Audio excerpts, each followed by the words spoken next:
Hello and welcome back to the Project Hercules Diaries. Very quick update tonight and final update on the new Warco lathe. So we have it all up and running. I fitted a link belt rather than an endless belt. We had to cut the belt off, which was in a bit of a state anyway, to fit it into the van. It was very heavy, so we took the motor off, we took the saddle off and a few other things. Now, to fit an endless belt, and we do have a spare endless belt, you need to take the bearings out, you need to take the shims out, you need to do the same for that shaft at the back, and it really is quite a faff, and if you're not careful you can create problems. So rather than do that, I've bought a link belt, and it does work really rather well. Now, you're only supposed to use a link belt in one direction, so although it has a reverse switch and the motor will run in either direction, I'm only planning to run it forward, and I don't see that as a major handicap.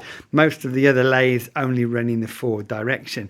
Now, it's only run for a total runtime of about 10 seconds because I haven't oiled all of the ways. We tested the gearbox and the fine feed and the cross feeds by hand by turning this, and the gearbox does appear to be all functioning correctly.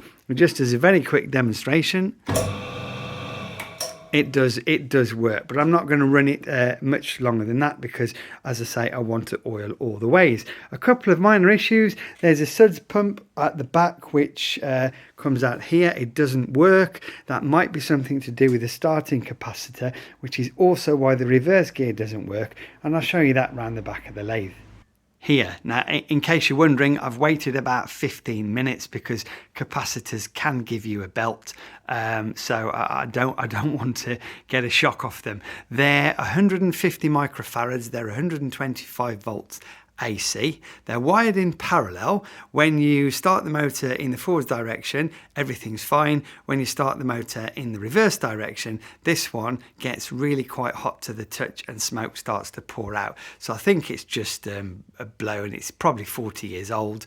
What I don't know, and perhaps the universe can tell me, this is a 240 volt lathe. It's a 240 volt motor. It's a 240 volt supply. That's the root mean square UK supply.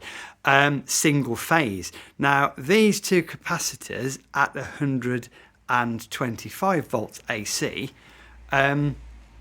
aren't the same rating as the power supply, and I wonder if that's got something to do perhaps with one of them blowing. You can buy them, they're about 10 quid on eBay.